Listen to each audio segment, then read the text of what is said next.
محترم ناظرین کرام، تراویح کا خلاصہ جو یہ ہمارا پروگرام ہے، روزانہ ایک ایک پارے کی تفسیر ہوتی ہے۔ آج کے اس پروگرام کے اندر 10ویں پارے کی مختصراً اور تھوڑی سی تفصیل کے ساتھ میں تفسیر کی جائے گی۔ بہت سارے احکامات ہیں 10ویں پارے کے تعلق سے، تو چلیے شروع کرتے ہیں۔ اللہ کا پیغام، اللہ کے بندوں کے نام۔ شروع کرتے ہیں، چونکہ آج بہت ساری باتیں ہیں، بہت سارے احکامات ہیں، تو اسی لیے جلدی ہی شروع کرتے ہیں بنا وقت ضائع کیے۔ 10واں پارہ ہے، پہلے مختصراً اس کے اندر کیا کیا احکامات ہیں ان کو سمجھ لیتے ہیں۔ اس پارے کے اندر 2 حصے ہیں، سورہ انفال کا بقیہ حصہ ہے اور سورہ توبہ کا شروعاتی حصہ ہے۔ سورہ انفال کا جو بقیہ حصہ ہے اس میں 5 باتیں ہیں، 5 باتیں اجمالاً ذکر کی گئی ہیں۔ نمبر 1 مال غنیمت کا حکم، نمبر 2 غزوہ بدر کے حالات، نمبر 3 اللہ تعالیٰ کی نصرت کے 4 اسباب، 4 سبب کہ جن کے ذریعے سے اللہ تعالیٰ کی مدد آتی ہے، نمبر 4 جنگ سے متعلق کچھ ہدایات، اور نمبر 5 ہے ہجرت اور نصرت کے فضائل، مہاجرین کے اور انصار کے کچھ فضائل اور ان کے تعلق سے کچھ باتیں ذکر کی گئی ہیں۔ نمبر 2 جو سورہ توبہ کا ابتدائی حصہ ہے تو اس میں 2 باتیں ہیں۔ نمبر 1 مشرکین اور اہل کتاب کے ساتھ جہاد، مشرکین سے جو معاہدے ہوئے تھے ان سے برات کا اعلان، اور مشرکین کو حج بیت اللہ سے منع کر دیا گیا، اور اہل کتاب کے ساتھ میں قتال کی لڑائی وغیرہ کی اجازت دی گئی ہے، تو اس کی ہی۔ نمبر 2 مسلمان اور منافقوں کے درمیان امتیاز، یعنی دونوں کے درمیان فرق کیسے کیا جائے۔ منافقوں اور مسلمانوں میں امتیاز کرنے والی بنیادی چیز غزوہ تبوک،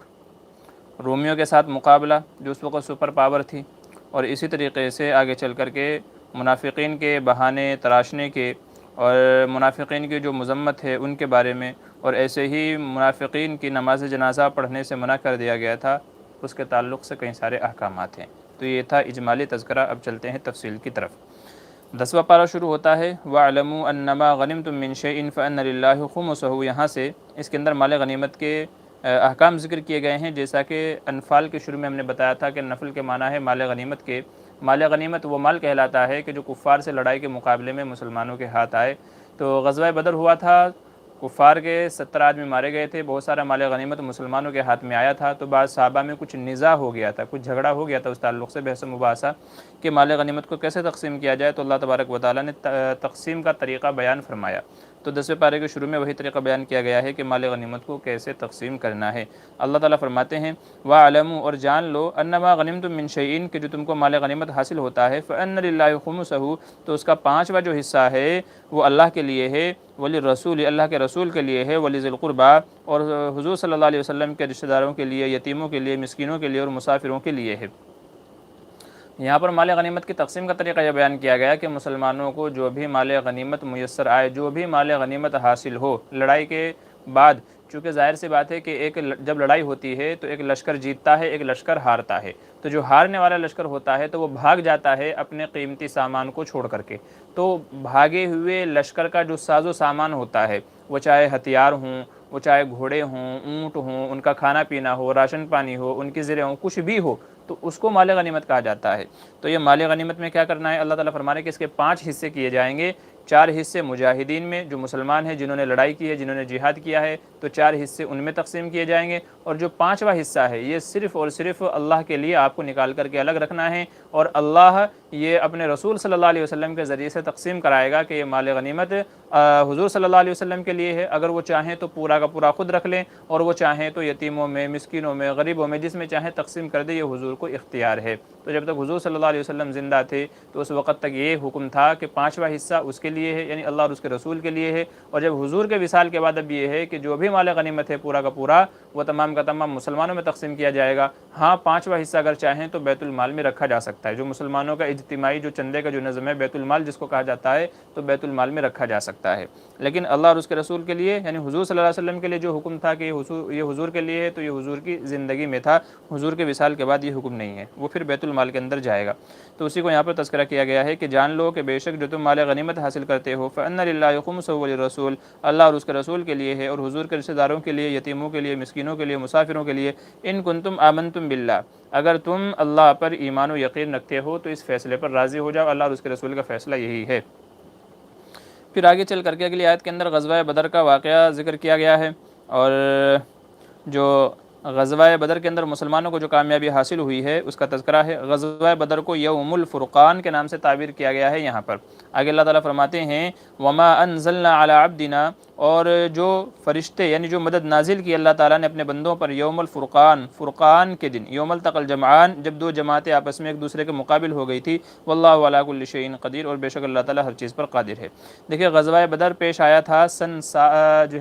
یہ سن 2 ہجری کو غزوہ بدر کا واقعہ پیش آیا تھا، 17 رمضان کو سن 2 ہجری میں غزوہ بدر کا واقعہ پیش آیا، اور یہ کفار اور اسلام کا پہلا مقابلہ تھا جس میں مسلمانوں کو باوجود یہ کہ مسلمان بے سر و سامانی کی حالت میں تھے، ہتھیار پاس نہیں تھے، سواریاں نہیں تھی، کھانے پینے کا نظم نہیں تھا، تعداد میں بھی کم تھے، کفار کے پاس ہتھیار بھی تھے، راشن پانی بھی تھا، سب چیزیں ان کے پاس موجود تھی، وہ تعداد میں بھی زیادہ تھے، مگر اس کے بالمقابل اللہ تعالیٰ نے مسلمانوں کو کم ہونے کے باوجود، تنگ دست ہونے کے باوجود فتح عطا فرمائی، تو اس سے کفر اور اسلام کے درمیان فرق پیدا ہو گیا، تو یوم الفرقان کہا گیا، یعنی فرق کرنے والا دن، کفر الگ ہے، اسلام الگ ہے، اور اللہ تعالیٰ اسلام ہی کی مدد کرتا ہے، تو اس کو یوم الفرقان، فرق کرنے والا دن قرار دیا گیا۔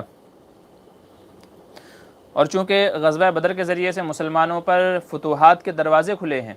کفار و مشرکین پر مسلمانوں کا رعب بیٹھ گیا تھا کہ باوجود یہ کہ وہ تعداد میں کم ہے، غربت کا زمانہ ہے، مگر اس کے باوجود وہ کسی سے ہارتے نہیں ہیں، اللہ کی مدد ان کے ساتھ ہے، تو یہاں سے مسلمانوں کے اوپر فتوحات کا زمانہ شروع ہو گیا تھا کہ غزوہ بدر میں مال غنیمت ان کے ہاتھ آیا، ایسے ہی اس کے بعد جنگیں ہوتی گئی اور مسلمانوں کو اللہ تعالیٰ نے ہر میدان میں کامیابی عطا فرمائی اور ان کے ہاتھ مال غنیمت لگتا گیا اور صحابہ کرام مالدار ہوتے گئے، تو غزوہ بدر مسلمانوں کے لیے فتوحات کے کھلنے کا ذریعہ اور سبب بنی۔ تو یہاں پر غزوہ بدر کا مختصر سا تذکرہ کیا گیا، اذ انتم بالعدوۃ الدنیا، جب تم ایک کنارے پر تھے میدان جنگ کے، وہم بالعدوۃ القصویٰ، اور جو دشمن تھا وہ دوسرے کنارے پر تھا، والرکب اسفل منکم، اور جو قافلہ تھا وہ تم سے نیچے کے اس میں تھا، ولو تواعدتم لاختلفتم، اور اگر تم پہلے سے کوئی معاہدہ کرتے آپس میں لڑائی کا کہ بھئی فلاں تاریخ میں ہم لڑیں گے، یعنی کفار و مشرکین کے درمیان میں اگر پہلے سے کوئی تاریخ طے ہوتی کہ بھئی اس دن ہم لڑیں گے، تو کیا ہوتا کہ لاختلفتم فی المیعاد، تو تاریخ متعین کرنے میں تم آپس میں جھگڑتے، کیوں؟ اس لیے کہ مسلمان کم تھے تو وہ لڑنا نہیں چاہتے تھے، اور کفار زیادہ تھے وہ لڑنا چاہتے تھے، تو آپس میں کون سی تاریخ طے کی جائے کون سی نہیں کی جائے، تو آپس میں کیا ہوتا، آپس میں اختلاف پیدا ہو جاتا، کوئی ایک متعین تاریخ نہیں ہو پاتی، ولیکن لیقضی اللہ امرا کان مفعولا، لیکن اللہ تعالیٰ ایسے ہی اچانک فیصلہ کرتا ہے تاکہ جو کام ہونا ہو وہ ہو جائے، لیہلک من ہلک عن بینہ، تاکہ جو ہلاک ہونے والا ہو وہ بھی ہلاک و برباد ہو واضح دلیل آنے کے بعد، ویحیی من حی عن بینہ، اور جو زندہ رہے وہ بھی دلیل کو دیکھ کر کے زندہ رہے، وان اللہ لسمیع علیم، اور بے شک اللہ تعالیٰ کیا ہے، سننے والا ہے، جاننے والا ہے۔ تو یہ اچانک فیصلہ اسی لیے ہوا ہے تاکہ کسی کو سوچنے سمجھنے کا موقع نہ ملے، اور اللہ تعالیٰ کو جو فیصلہ کرنا تھا، مسلمانوں کو فتح دینی تھی، مسلمانوں کا رعب دوسروں پر بٹھانا تھا، اسلام کی حقانیت کو واضح کرنا تھا، تو یہ اچانک سے ہی ممکن تھا کہ جب اچانک دونوں لشکر ایک دوسرے کے سامنے آ گئے تو اب سوائے لڑائی کے اور کوئی چارہ نہیں تھا، نہیں تو دونوں کے دونوں یہ چاہتے تھے کہ یہ جنگ ٹلی رہے کسی نہ کسی طرح، لیکن اللہ تعالیٰ کو فیصلہ تو کرنا ہی تھا بہرحال، تو اس لیے اللہ تبارک و تعالیٰ نے ایسے حالات پیدا فرمائے جس کے نتیجے میں جنگ بدر پیش آئی، تو اسی کا یہاں پر پورا تذکرہ ہے۔ اذ یریکم اللہ فی منامک قلیلا، جب اللہ تعالیٰ نے جو ان کا لشکر تھا وہ تم کو تھوڑا دکھلایا، مسلمانوں پر اللہ تعالیٰ نے غزوہ بدر میں اونگ اور نیند طاری کر دی، اور اس اونگ اور نیند میں یہ دکھایا گیا کہ کفار کا لشکر بڑا تھوڑا سا ہے، کیونکہ اگر زیادہ لشکر ہوتا تو پھر ارادے متزلزل ہو جاتے، اسی کا ذکر ہے ولو اراکہم کثیرا، کہ اگر کفار کا لشکر تم کو زیادہ دکھا دیا جاتا، لفشلتم، تو تمہارے پاؤں اکھڑ جاتے، ولتنازعتم فی الامر، اور تمہارے میں آپس میں جھگڑا پیدا ہو جاتا، ولکن اللہ سلم، لیکن اللہ تعالیٰ نے محفوظ رکھا، ان اللہ علیم بذات الصدور، بے شک اللہ تعالیٰ کیا ہے، دلوں کے حال کو جاننے والا ہے۔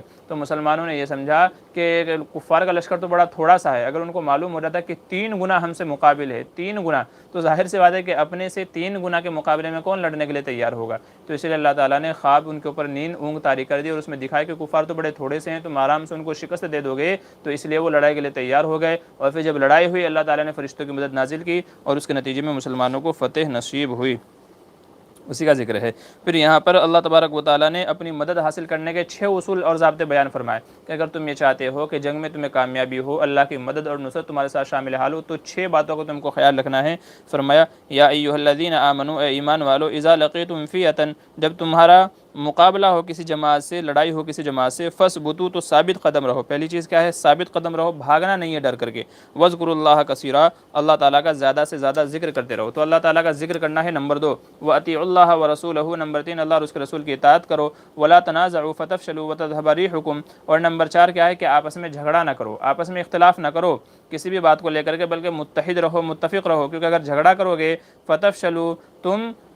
جو ہے تمہارے پیر کیا کہتے ہیں متزلزل ہو جائیں گے، وَتَذْهَبَ رِيحُكُمْ تمہاری ہوا اکھڑ جائے گی، تو تم بے چینی تمہارے اندر پیدا ہو جائے گی۔ نمبر 5 وَاصْبِرُوا، اور صبر کرو، ان اللہ مع الصابرین، بے شک اللہ تعالیٰ صبر کرنے والوں کے ساتھ میں ہے۔ تو اگر کبھی ناموافق حالات پیش آ جائیں تو اس کے اوپر صبر کرنا چاہیے۔ اور نمبر 6 اصول یہ بیان کیا وَلَا تَكُونُوا كَالَّذِينَ خَرَجُوا، اور ان لوگوں کی طرح نہیں ہو جانا جو اپنے گھروں سے نکلے تھے، بَطْرًا وَرِئَاءَ النَّاسِ، گھمنڈ کرتے ہوئے، اتراتے ہوئے، لوگوں کو دکھلاتے ہوئے، وَيَصُدُّونَ عَن سَبِيلِ اللَّهِ، لوگوں کو اللہ کے راستے سے روکتے تھے۔ تو فرمائے گا کہ جب اللہ کے راستے میں جا رہے ہو، لڑائی کے لیے جا رہے ہو، تو اپنی طاقت پر گھمنڈ نہیں کرنا، تکبر نہیں کرنا۔ تو یہ 6 اصول ضابطے بیان کیے کہ ان 6 باتوں کے مطابق اگر عمل کرو گے تو انشاءاللہ اللہ تبارک و تعالی ہر موقع پر تمہیں کامیابی اور فتح نصیب فرمائے گا۔ تو یہ غزوہ بدر کے کچھ واقعات کا یہاں پر تذکرہ بیان کیا گیا ہے۔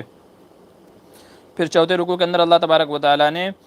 جو ہے مسلمانوں کو جنگ کے لیے تیار رہنے کا حکم دیا گیا ہے کہ مسلمان ہر وقت جنگ کے لیے تیار رہیں، لڑائی کے لیے تیار رہیں، اپنے پاس ایسے ساز و سامان، اپنے پاس ایسے ہتھیار، ایسی چیزیں ہر وقت موجود رکھیں کہ اگر کفار تم سے لڑنے کے لیے آئیں تو تم کو سوچنا نہ پڑے، تم کو بھاگنا نہ پڑے، تم کو ڈرنا نہ پڑے، بلکہ تم مقابلہ کر لو۔ دیکھیں اسلام میں پہل کرنے کے لیے نہیں کہا گیا ہے، پہل کرنے کے لیے نہیں کہا گیا ہے، بلکہ یہ ہے کہ اگر کوئی تم سے لڑنے پر ہی آمادہ ہو جائے تو پھر تم لڑو۔ اور اگر آپ اسلام کی پہلی جنگوں کا اگر آپ دیکھنا چاہیں گے تو تمام جنگیں آپ کو دفاعی ملیں گی۔ دفاعی کا مطلب یہ ہے کہ مسلمانوں نے پہل نہیں کی تھی بلکہ کفار نے پہل کی۔ غزوہ بدر کے اندر بھی ابو جہل ادھر سے لشکر لے کر کے آیا تھا جس کے مقابلے میں مسلمانوں کو لڑنا پڑا۔ غزوہ احد کے اندر بھی کفار لشکر لے کر کے آئے تھے جس کے مقابلے میں مسلمانوں کو لڑنا پڑا۔ جتنے بھی جنگیں ہوئی ہیں، فتح مکہ بھی اسی صورت میں پیش آئی کہ جو آپس میں معاہدہ تھا اس کو ختم کر دیا گیا، جب توڑ دیا گیا تو مجبوراً مسلمانوں کو بدلہ لینے کے لیے ان سے لڑائی کرنی پڑی۔ غزوہ حنین ہے، غزوہ تبوک وغیرہ ہے، تو تمام جنگیں وہ ہیں کہ پہل دوسروں کی طرف سے کی گئی تھی،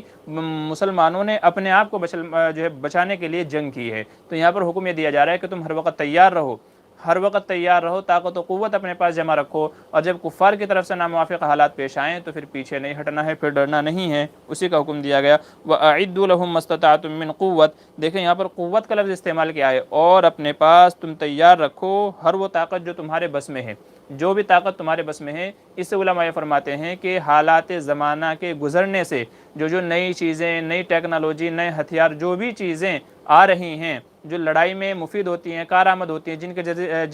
جن کے ذریعے سے لڑائی ہوتی ہے، تو اللہ تعالیٰ کا حکم یہ ہے کہ انہی چیزوں کو تم بھی حاصل کرو اور وہ تمام چیزیں اپنے قابو میں، اپنے کنٹرول میں رکھو، تاکہ تم کو بھی زمانے کے اعتبار سے اسی حساب سے لڑنا آ جائے۔ کیونکہ اب کا زمانہ لاٹھی ڈنڈوں سے لڑنے کا زمانہ نہیں ہے، اب کا زمانہ تلواروں سے لڑنے کا زمانہ نہیں ہے، اب تو بندوق سے، گولی سے، اور جو ہے میزائل سے، اور اس طرح کی جو نئی نئی ٹیکنالوجی آ گئی ہیں، ٹینک وغیرہ آ گئے، تو ان سے لڑنے کا زمانہ ہے۔ تو مسلمانوں کو بھی چاہیے کہ یہی تمام چیزیں اپنے پاس موجود رکھیں، تاکہ جب بھی موقع ملے، جب بھی کفار کی طرف سے پریشان کیا جائے تو ان کا جواب دیا جا سکے، ان کا جواب دیا جا سکے۔ تو اللہ تعالیٰ فرما رہے ہیں اور تم اپنے پاس تیار رکھو جو تمہارے بس میں ہو طاقت کو، وَمِن رِبَاطِ الْخَیل، گھوڑوں کے پورے استبل تیار رکھو تاکہ سواری کے کام آئے، ترہبون بہ عدو اللہ وعدوکم، تاکہ تم ان کے ذریعے سے اللہ کے رسول، اللہ کے دشمن کو اور اپنے دشمنوں کو ڈرا سکو، وآخرین من دونہم لا تعلمونہم، بہت سارے لوگ اور ایسے ہیں تو تاکہ تم ان کو بھی ڈرا سکو، تم ان کو نہیں جانتے، اللہ تعالیٰ ان کو جانتا ہے۔ وما تنفقوا من شیء فی سبیل اللہ یوفلیکم وانتم لا تظلمون، اور تم جو بھی اللہ کے راستے میں خرچ کرتے ہو تو بے شک اللہ تعالیٰ تم کو اس کا پورا بدلہ دے گا اور تمہارے اوپر اس کا کوئی ظلم نہیں کیا جائے گا۔ تو یہاں پر مسلمانوں کو تیار رہنے کا حکم دیا گیا ہے کہ اپنی طاقت و قوت کو جمع کر کے رکھو، جب بھی موقع آئے تو پھر میدان سے بھاگنا نہیں ہے، بلکہ اپنی تیاری ہمیشہ کے ہمیشہ رکھو۔ اور ہم یہ دیکھتے ہیں جس کے پاس طاقت و قوت ہے آج اسی کا بول بالا ہے، لوگ اسی کی مانتے ہیں کہ جس کے پاس طاقت و قوت ہے۔ ایک مثال دے کے سمجھاتا ہوں کہ یہ جو سکھڑے جو لوگ ہیں، سکھڑے جن کو سردار بھی کہا جاتا ہے، تو سکھڑوں کے پاس میں تلوار رہتی ہے یا چھوٹا سا چاقو رہتا ہے، تو ہر بندہ ان سے لڑنے کے لیے ڈرتا ہے، چونکہ اس کو پتا ہے کہ اس کے یہاں کیا ہے، ہتھیار لگا ہوا ہے، تو ذرا بھی مسئلہ ہوا تو وہ فوراً نکال لے گا، تو لوگ ان سے ڈرتے ہیں۔ تو ڈرنے کی وجہ کیا ہے؟ کیونکہ ظاہری طور پر ہم کو پتا ہے کہ اس کے پاس ہتھیار ہے، تو اگر دوسرے کو پتا ہے کہ اس بندے کے پاس ہتھیار ہے، لڑنے کا ساز و سامان اس کے پاس ہے، تو لڑنے والا لڑنے سے پہلے 100 بار سوچے گا۔ تو اس لیے مسلمانوں کو حکم دیا گیا کہ بھئی تم بھی اپنی طاقت و قوت جمع کر کے رکھو، اور لڑائی میں جو کام آنے والے جو بھی ہتھیار، اوزار، ساز و سامان، نئی ٹیکنالوجی، جتنی بھی چیزیں ہیں، سب اپنے پاس طاقت جمع کر کے رکھو، تاکہ جب بھی موقع ملے، جب بھی موقع آئے تم کو لڑنے کے لیے مجبور کیا جائے، کوئی چارہ ہی نہ بچے لڑائی کے لیے، تو پھر تم ان کو اس موقع پر استعمال کر سکو۔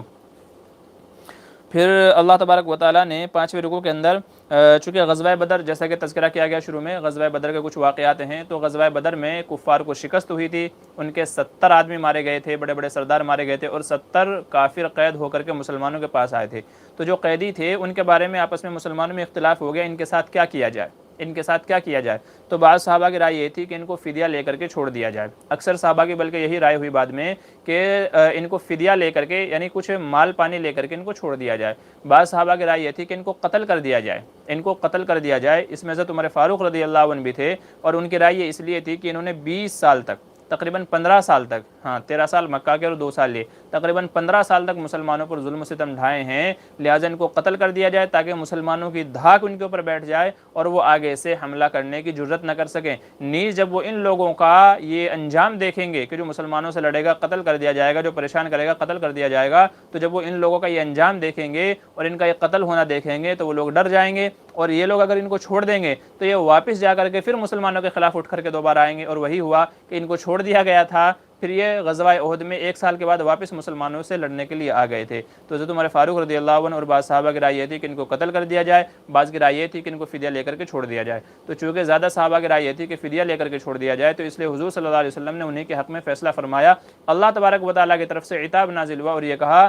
کہ جب تک اللہ کی طرف سے حکم نہیں آیا تھا تو تم کو فیصلہ نہیں کرنا چاہیے تھا، بلکہ اصل یہی تھا کہ ان کو قتل کیا جاتا، ان کو قتل کیا جاتا، جیسا کہ عمر فاروق رضی اللہ عنہ کی رائے تھی، تاکہ یہ لوگ آگے چل کر کے مسلمانوں کے لیے فتنہ نہ بن سکے اور آگے چل کر کے مسلمانوں سے واپس لڑنے کے لیے نہ آئیں۔ تو اصل تو یہ ہونا چاہیے تھا، لیکن چونکہ حضور صلی اللہ علیہ وسلم نے اب فیصلہ فرما ہی دیا ہے تو اب فیصلہ تو اسی طریقے سے ہے، لیکن تم کو اس سلسلے میں انتظار کرنا چاہیے تھا تاکہ اللہ تبارک و تعالیٰ کی طرف سے حکم نازل ہو جاتا، اسی کا تذکرہ ہے۔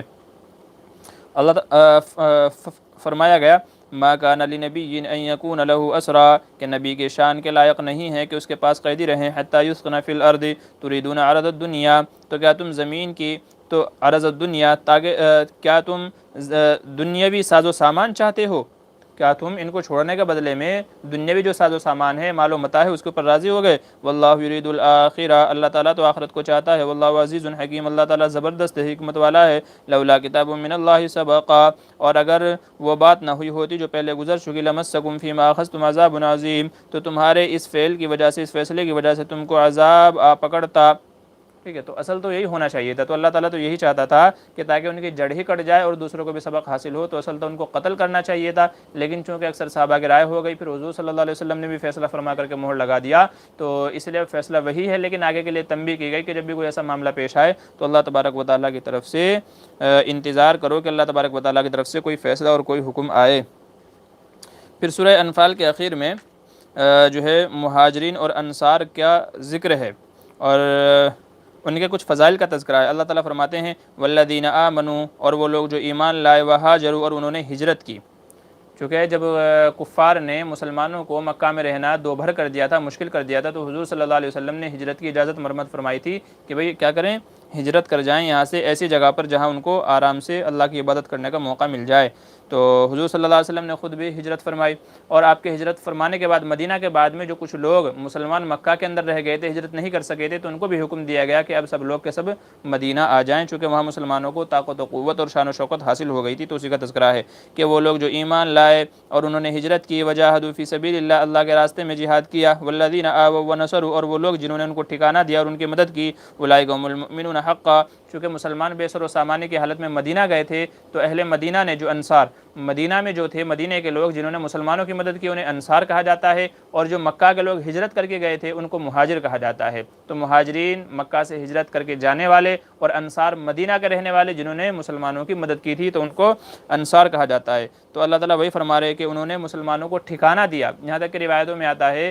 کہ انصار نے اتنی بھائی چارگی دکھائی اور اتنی محبت اپنے بھائیوں سے کی، مکہ سے آنے والے مسلمانوں کی، ان سے کہا میرے کھیت ہیں، آدھا تم رکھ لو، آدھا میں رکھ لیتا ہوں، میری 3 بیویاں ہیں، 4 بیویاں ہیں، میں طلاق دے دیتا ہوں، آدھی تم رکھ لو، آدھے میں رکھ لیتا ہوں۔ تو اتنا بھائی چارہ ان کے ساتھ میں کیا جب تک کہ وہ مسلمان اپنے پیروں پر کھڑے نہیں ہو گئے، مالی اعتبار سے، معیشت کے اعتبار سے مضبوط نہیں ہو گئے۔ تو وہی فرما رہے والذین آووا ونصروا، اور وہ لوگ جنہوں نے ان کو ٹھکانہ دیا اور ان کی مدد کی، اولئک هم المؤمنون حقا، یہی لوگ حق پر ہیں، لہم مغفرۃ ورزق کریم، ان کے لیے مغفرت کے فیصلے ہیں اور بہترین رزق ہے۔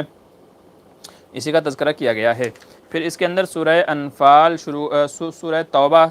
شروع ہوتی ہے۔ سورہ توبہ کو سورہ برات بھی کہا جاتا ہے، سورہ توبہ کو سورہ برات بھی کہا جاتا ہے۔ سورہ توبہ، توبہ اس کا نام اس لیے رکھا گیا کہ اس میں 3 مخلص ایسے صحابہ کا تذکرہ ہے کہ جو غزوہ تبوک میں جانے سے رہ گئے تھے سستی کی وجہ سے، پھر اللہ تبارک و تعالیٰ کی طرف سے ان کی پکڑ آئی اور ان کا مقاطعہ کر دیا گیا تھا، بول چال بند کر دی گئی تھی، بائیکاٹ کر دیا گیا تھا، اور پھر تقریباً 50 دنوں کے بعد، تقریباً 2 مہینے کے بعد ان کی توبہ قبول ہوئی ہے۔ تو ان کی توبہ کی قبولیت کا واقعہ ہے، تو اس لیے اس صورت کا نام کیا رکھ دیا گیا ہے؟ سورہ توبہ رکھ دیا گیا ہے۔ اسی صورت کا نام سورہ برات بھی ہے، تو چونکہ اس صورت میں اللہ تبارک و تعالیٰ نے کفار و مشرکین سے برات کا اظہار کیا ہے اور اعلان کیا ہے، تو اس لیے اس صورت کو سورہ برات بھی کہا جاتا ہے۔ یہ صورت فتح مکہ کے بعد نازل ہوئی ہے، اور اس کے اندر فتح مکہ کے کچھ واقعات کا تذکرہ ہے، غزوہ حنین کا تذکرہ ہے، غزوہ تبوک وغیرہ کئی ساری جنگوں کا تذکرہ ہے اس واقعے کے اندر میں، اور کفار و مشرکین سے برات کا تذکرہ ہے۔ تو جو کفار و مشرکین سے برات کا تذکرہ ہے، 4 قسم کے ایسے مشرکوں کا تذکرہ ہے جن سے برات کا اظہار کیا گیا ہے۔ یہاں پر ایک مسئلہ یہ سمجھتے چلیں کہ اس کے شروع میں بسم اللہ نہیں ہے، کیوں؟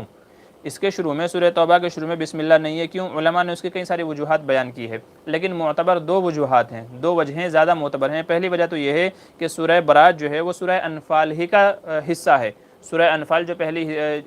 جو صورت ہے اسی کا حصہ سورہ برات ہے اور سورہ توبہ ہے، تو چونکہ دونوں صورتیں تقریباً ایک ہی ہیں، تو اس لیے ان کی صورت میں ان کے شروع میں بسم اللہ نہیں لکھی گئی۔ اس لیے علماء یہ فرماتے ہیں کہ جو بندہ پیچھے سے سورہ انفال پڑھتے ہوئے آ رہا ہے اور وہ سورہ توبہ بھی ملا کر کے پڑھ رہا ہے، تو بیچ میں بسم اللہ نہ پڑھے، بیچ میں بسم اللہ نہ پڑھے اگر وہ پیچھے سے پڑھتا ہوا آ رہا ہے۔ ہاں اگر سورہ توبہ سے ہی قراءت شروع کرتا ہے، پڑھنا شروع کرتا ہے، تو پھر بسم اللہ پڑھے گا۔ اور بعض علماء نے وجہ یہ لکھی ہے دوسری کہ چونکہ اس صورت کے اندر اکثر کفار و مشرکین کا ذکر ہے، اور کفار و مشرکین اللہ کی رحمت کے مستحق نہیں ہیں، حالانکہ بسم اللہ کے اندر اللہ کے رحمان اور رحیم ہونے کا تذکرہ ہے کہ اللہ کی رحمت بہت بڑی ہے، تو چونکہ کفار و مشرکین اللہ کی رحمت کے مستحق نہیں ہیں، تو اس لیے اس صورت کے شروع میں بسم اللہ نہیں لکھی گئی۔ یہ 2 وجہ ہیں۔ اچھا، دوسری بات یہ بھی یاد رکھتے چلیں کہ اس موقع پر بہت سارے لوگوں نے جو کچھ الفاظ نقل کر لیے ہیں کہ اس صورت کے شروع میں بسم اللہ نہ پڑھے بلکہ اور کچھ دوسرے الفاظ پڑھے جائیں، یاد رکھیں علماء نے اس کو غلط کہا ہے کہ دوسرے الفاظ نہیں پڑھنے ہیں کچھ بھی، تو یا تو بسم اللہ پڑھے یا کچھ بھی نہ پڑھے، یہ بات یاد رکھنے کی ہے۔ چلیے 4 قسم کے مشرکین کا یہاں پر اللہ تبارک و تعالیٰ نے تذکرہ فرمایا ہے۔ یہ فتح مکہ کے بعد نازل ہوئی ہے، یہ صورت فتح مکہ کے بعد نازل ہوئی، اور جب مکہ فتح ہو گیا تو 4 طرح کے مشرکین سامنے آئے، اور اللہ تبارک و تعالیٰ کی طرف سے ان سے 4 طریقے کے عہد لیے گئے ہیں۔ چونکہ مکہ فتح ہو گیا اور مکہ چونکہ مسلمانوں کے انڈر میں ہونا تھا، پورا جزیرۃ العرب اسلامی ملک ہونا تھا، مسلمانوں کی فتح وہاں پر ہونی تھی، تو اس لیے حکم دیا گیا کہ اب یہاں پر کفار و مشرکین نہیں رہ سکتے، اب یہاں پر کفار و مشرکین نہیں رہ سکتے، اور کفار و مشرکین کے تعلق سے حکم دیا گیا کہ اب وہ یا تو کسی دوسرے ملک چلے جائیں یہاں سے، چونکہ انہوں نے بڑا ستایا ہے۔ سن 7 ہجری میں مکہ فتح ہوا ہے، سن 7 میں اور 8 میں تقریباً، تو تقریباً 20 سال انہوں نے مسلمانوں کو پریشان کیا ہے، ان کے اوپر مظالم ڈھائے ہیں، تب ان کے لیے یہاں رہنے کی گنجائش نہیں ہے، تو اس لیے ان کو تھوڑے دن کی مہلت دی جاتی ہے، بعض کو 4 مہینے کی مہلت دی گئی، بعض کو 9 مہینے کی مہلت دی گئی، تو فرمایا گیا کہ ان کو بس اتنے ہی وقت کی مہلت ہے، تو اب ان لوگوں کو چاہیے کہ یا تو اپنا ٹھکانہ کہیں اور ڈھونڈ لیں، یہاں سے کہیں باہر کسی دوسرے ملک میں چلے جائیں، یا تو پھر مسلمانوں سے جنگ کے لیے تیار ہو جائیں، تو ان کو یہ کہا گیا ہے۔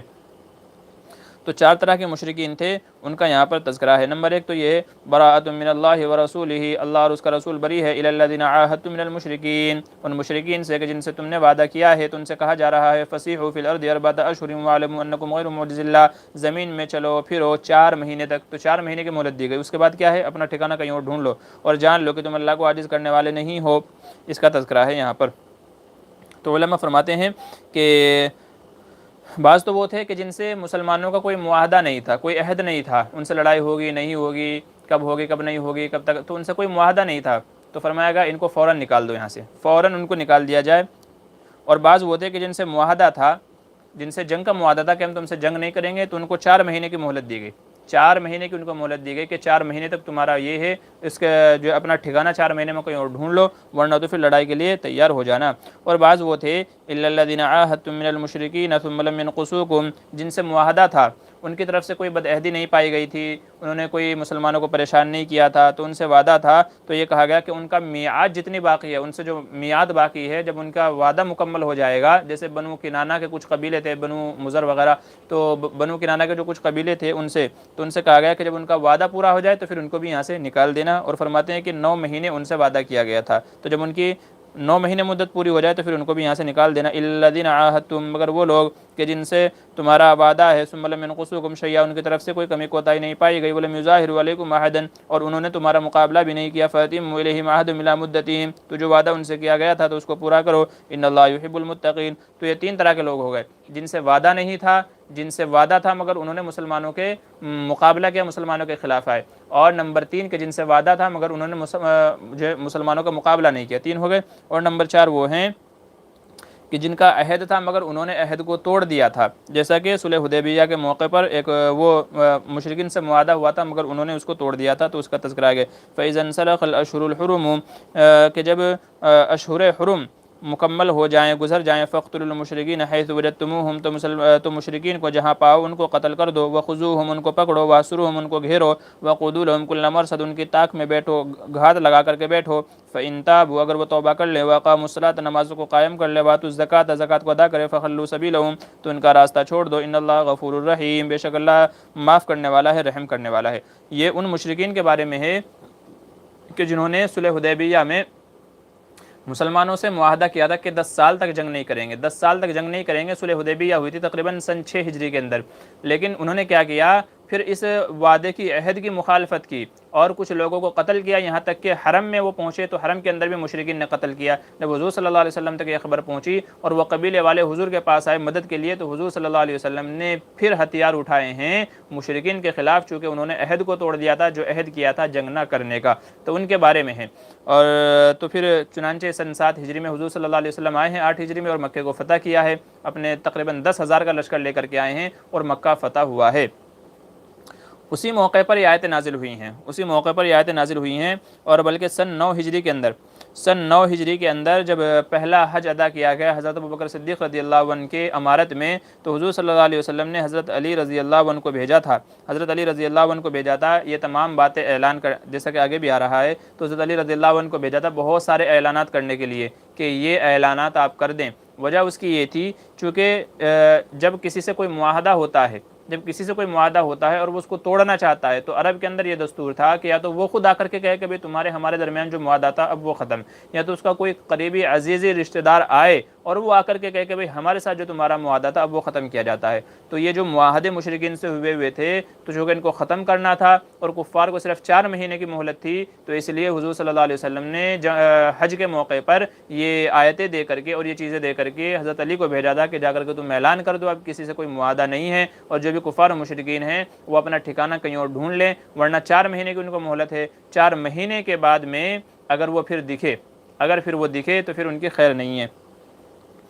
پھر یہ جو آیت ہے جس کے اوپر کفار بھی اعتراض کرتے ہیں کہ مشرکین کو جہاں پاؤ قتل کر دو، دیکھیں اس کا پس منظر سمجھنا بہت ضروری ہے، اگر اس کا پس منظر نہیں سمجھیں گے تو پھر اعتراض پر اعتراض ہی ہوں گے، تو اس لیے جب تک کہ اس کا پس منظر نہیں سمجھیں گے کہ کیا اس کا پس منظر ہے، تب تک کہ اس آیت کا مفہوم سمجھ میں نہیں آئے گا اور سامنے والا اعتراض کرتا رہے گا۔ پرسوں بھی کسی نے مجھے یہ بھیجا کہ کسی غیر مسلم نے مجھے یہ بھیجا ہے کہ اللہ تعالیٰ نے قرآن کریم میں کہا ہے کہ فَاقْتُلُوا الْمُشْرِكِينَ، جہاں بھی مشرکین ملیں قتل کرو،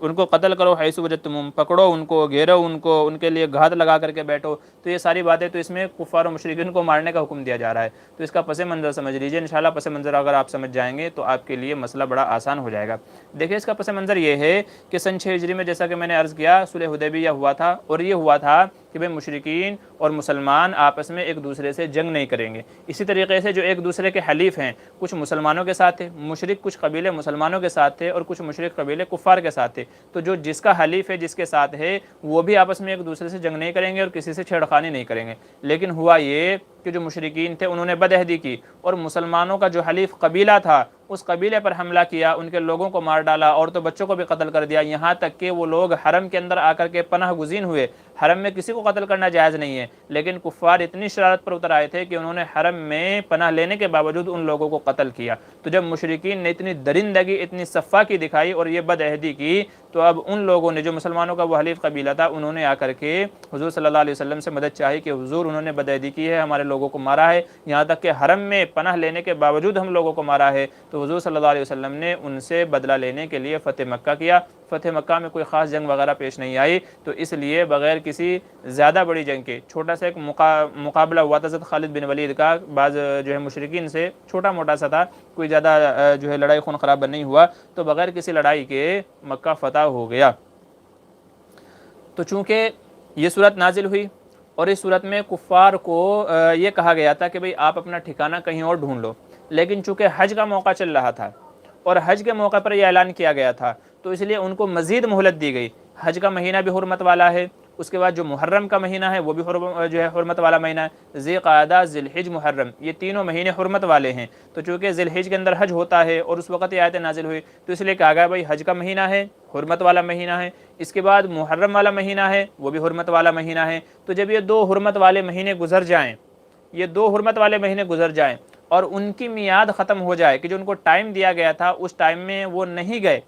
جزیرۃ العرب سے باہر بھی نہیں گئے، انہوں نے ایمان بھی قبول نہیں کیا، تو پھر اللہ تعالیٰ کیا فرما رہے ہیں کہ اب نہ تو وہ مومن ہے اور نہ جو ان کو مدت دی گئی تھی، ان کو جو ٹائم دیا گیا تھا اس ٹائم میں وہ باہر بھی نہیں گئے ہیں، تو اب حکم ہے چونکہ انہوں نے بدعہدی کی، لوگوں کو مارا، قتل کیا، سفاکیت، درندگی دکھائی، تو اب تم بھی اس کے بدلے میں ان سے کیا کرو، لڑائی کرو۔ اور یہ غلط نہیں ہے، دنیا کے کسی قانون میں یہ غلط نہیں ہے کہ اگر کوئی تم کو مارے تو بدلے میں تم بھی اس کو مارو، یہ دنیا کے کسی قانون میں غلط نہیں ہے۔ تو مسلمانوں کو یہاں وہی حکم دیا جا رہا ہے کہ جب انہوں نے اتنی سفاکیت دکھائی، درندگی دکھائی، حرم میں جانے کے باوجود لوگوں کو قتل کیا، بدعہدی کی مسلمانوں کے ساتھ میں، تو اب تمہارے اوپر بھی حق بنتا ہے کہ تم بھی بدلے میں ان سے کیا کرو، لڑائی کرو۔ تو اب بتائیں اس میں کیا غلط حکم دیا جا رہا ہے، کیا غلط حکم دیا جا رہا ہے؟ اور اگر آپ اٹھائیں گے ایسے سمجھیے ہر مذہبی کتابوں میں مل جائے گا، عیسائیوں کی کتابوں میں مل جائے گا جو جنگ کے حالات ہیں، ہندوؤں کی کتابوں میں بھی رامائن ہے اور اس کے علاوہ مہا بھارت ہے، اگر آپ ان میں جائیں گے تو جنگ کے یہ ساری باتیں، اس طرح کی چیزیں ان کے اندر بھی مل جائیں گی۔ تو یہ غلط حکم نہیں ہے کہ جو ہم کو مارے بدلے میں آپ بھی ان کو مارو، یہ کوئی غلط نہیں ہے۔ تو یہ ایک اعتبار سے سیلف ڈیفینس کا حکم یہاں پر دیا جا رہا ہے، سیلف ڈیفینس، کہ جب انہوں نے بات نہیں مانی ہے، وہ ایمان بھی لے کر کے نہیں آئے ہیں، تو پھر ان سے مقاتلہ کرو۔ لیکن اگر ایمان لے کر کے، دیکھیں اگلی آیت ہم کو بتا رہی ہے فَإِن تَابُوا، اگر وہ توبہ کر لیتے ہیں، جو انہوں نے بدعہدی کی تھی، گناہ کیے تھے، اگر وہ توبہ کر لیتے ہیں، ایمان لے کر کے آتے ہیں، نماز قائم کرتے ہیں، زکوٰۃ کو دیتے ہیں، فَخَلُّوا سَبِيلَهُمْ، پھر چھوڑ دو ان کو، فَخَلُّوا سَبِيلَهُمْ۔ لیکن مسئلہ یہ ہے کہ پہلی آیت کا پہلا حصہ تو بتایا جاتا ہے لیکن آیت کا آخر حصہ نہیں بتایا جاتا۔ اس آیت میں پہلے حصے میں الگ حکم ہے، آخر کے حصے میں الگ حکم ہے، اگر دونوں کو جوڑ دیا جائے تو مسئلہ وہیں کا وہیں حل ہو جائے، مسئلہ اسی آیت میں ختم ہو جائے۔ اسی آیت میں ان کا جواب دیا گیا ہے کہ اگر وہ توبہ کر لیں، اگر کوئی سرنڈر کر دیتا ہے، اگر سرنڈر کر دیتا ہے تو اس کی سزا کم ہو جاتی ہے، پھر انکاؤنٹر کا حکم نہیں دیا جاتا اس کے، تو اگر کوئی سرنڈر کر دے، اپنا گناہ مان لے، قبول کر لے، تو اس کا جرم کم ہو جاتا ہے۔ تو اللہ تعالیٰ فرما رہے فَإِن تَابُوا، اگر وہ توبہ کر لے، مان جائے، باز آ جائیں، اقاموا الصلاۃ، ایمان لے کر کے نمازیں قائم کریں، زکوٰۃ ادا کریں، فَخَلُّوا سَبِيلَهُمْ، تو پھر ان کا راستہ چھوڑ دو، پھر انہیں کچھ نہیں کہنا ہے۔ تو یہ حکم اس کے اندر دیا گیا ہے، لیکن افسوس کی بات یہ ہے کہ معترض چونکہ اعتراض والے حصے کو ہی لیتا ہے جس پر اسے اعتراض کرنا ہوتا ہے، تو اس لیے تھوڑا سا حصہ بیان کرتا ہے، بقیہ کا حصہ چھوڑ دیتا ہے۔ بہرحال یہ سارا اس کا پس منظر ہے اور یہ اس کا پورا شان نزول ہے۔ اچھا، پھر اسی جو ہے صورت کے اندر کفار کے ایک اور اعتراض کا جواب دیا گیا ہے۔ اچھا ہاں، وَأَذَانٌ مِّنَ اللَّهِ وَرَسُولِهِ، اسی صورت کے اندر ہے وَأَذَانٌ مِّنَ اللَّهِ وَرَسُولِهِ، اور اعلان عام ہے اللہ اور اس کے رسول کی طرف، یوم الحج الاکبری، یوم الحج الاکبری، حج اکبر کے دن، ان اللہ بریء من المشرکین ورسولہ، کہ اللہ بری ہے اور اس کا رسول بری ہے مشرکین سے، فإن تبتم فهو خیر لکم، اگر تم توبہ کر لو تو تمہارے لیے بہتر ہے، وإن تولیتم، اور اگر تم روگردانی کرو گے، اعراض کرو گے، فاعلموا انکم غیر معجز اللہ، تو یاد رکھو کہ تم اللہ کو عاجز کرنے والے نہیں ہو۔ یہاں پر ایک بات یہ سمجھ لیں کہ حج اکبر سے مراد جو ہے وہ حج ہوتا ہے، حج اکبر سے مراد کیا ہوتا ہے؟ حج ہوتا ہے، اور حج اصغر یعنی چھوٹا حج عمرے کو کہا جاتا ہے، چھوٹا حج عمرے کو کہا جاتا ہے، اور حج اکبر بڑا حج حج کو کہا جاتا ہے۔ بعض لوگ یہ سمجھتے ہیں کہ جو حج جمعے کے دن واقع ہو، جو حج جمعے کے دن واقع ہو تو اسے حج اکبر کہا جاتا ہے، یاد رکھیں یہ بات غلط ہے، بلکہ حج اکبر سے مراد حج ہی ہوتا ہے، چونکہ بعض احادیث میں عمرہ کرنے کو چھوٹا حج کہا گیا ہے، تو اس لیے یہ بات بھی یاد رکھنے کی ہے۔ تو یہ حج کے مواقع پر ہی حضرت علی رضی اللہ عنہ نے بہت سارے احکامات لوگوں کو بتائے تھے تاکہ سب کو معلوم ہو جائے، چونکہ مشرکین بھی حج کرنے آتے تھے حج کے موقع پر، تو تاکہ تمام مشرکین تک یہ باتیں پہنچ جائیں کہ بھئی اب مسلمانوں اور ان کے درمیان میں جو معاہدہ تھا وہ ختم ہو گیا، ان کو 4 مہینے کی مہلت دی جا رہی ہے، کسی کو 9 مہینے کی مہلت ہے، اس کے بعد پھر وہ یہ جزیرۃ العرب چھوڑ کر کے نکل جائیں، اگر نہیں نکلتے ہیں، ایمان بھی نہیں لے کر کے آتے ہیں، تو پھر لڑائی کے لیے تیار ہو جائیں، چونکہ اب یہاں حکومت کیا ہے؟ مسلمانوں کی ہے، اللہ کی ہے۔ پھر آگے چل کر کے کفار و مشرکین کے ایک اعتراض کا جواب ہے، کفار و مشرکین حرم کی خدمت کیا کرتے تھے، بیت اللہ کی صاف صفائی کیا کرتے تھے، جو حج کے لیے آتے تھے ان کی خدمت وغیرہ کیا کرتے تھے، تو بہت سارے نیک کام بھی کیا کرتے تھے، تو یا وہ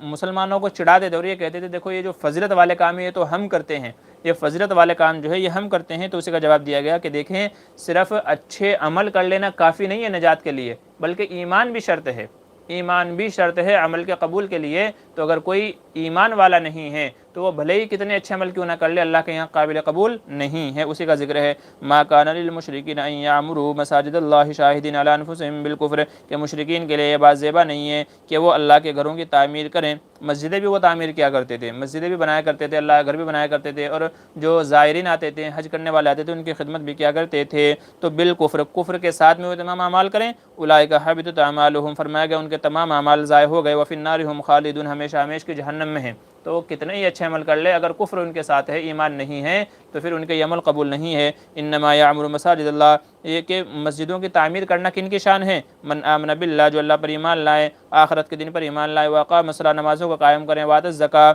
اور زکوٰۃ ادا کریں، ولم یخش الا اللہ، اور اللہ ہی سے ڈریں، فعسیٰ اولئک ان یکونوا من المہتدین، تو یہی لوگ ہیں کہ قریب ہے اللہ ان کو ہدایت دے دے۔ اجعلتم سقایۃ الحاج، تو حاجیوں کو پانی پلانا، وعمارۃ المسجد الحرامی، اور مسجد حرام کی صاف صفائی تعمیر کرنا، کمن آمن باللہ والیوم الآخر وجاہد فی سبیل اللہ، کیا اس کے برابر ہو سکتا ہے کہ جو اللہ پر ایمان لائے اور آخرت کے دن پر اللہ کے راستے میں جہاد کرے، لا یستوون عند اللہ، دونوں کے درمیان میں کوئی برابری نہیں ہے اللہ کے نزدیک، دونوں الگ الگ ہیں، واللہ لا یہدی القوم الظالمین، اللہ تعالیٰ ظالموں کو ہدایت نہیں دیتا۔ تو اس کا تذکرہ ہے کہ اس بات پر گھمنڈ نہ کرے، اترائے نہیں کہ تم اچھے عمل کرتے ہو، یاد رکھو اگر ایمان نہیں ہے تو پھر تمہارا کوئی عمل قابل قبول نہیں ہے۔ اس لیے علماء فرماتے ہیں کہ کافر کا کوئی بھی کتنا بھی اچھا عمل کیوں نہ ہو، بغیر ایمان کے وہ قابل قبول نہیں ہے، تو جو اس نے اچھا عمل کیا ہے اللہ تعالیٰ اس کا بدلہ اسے دنیا ہی میں دے دیتے ہیں، اس لیے کافروں کے نیک اعمال قیامت میں کام نہیں آئیں گے۔ پھر اسی میں غزوہ حنین کا بھی تذکرہ ہے۔ غزوہ حنین تقریباً یہ بھی سن 7 ہجری میں واقع ہوا ہے، جب فتح مکہ کے بعد حضور صلی اللہ علیہ وسلم فتح مکہ سے فارغ ہو گئے تو آپ کو یہ معلوم ہوا کہ قبیلہ حوازن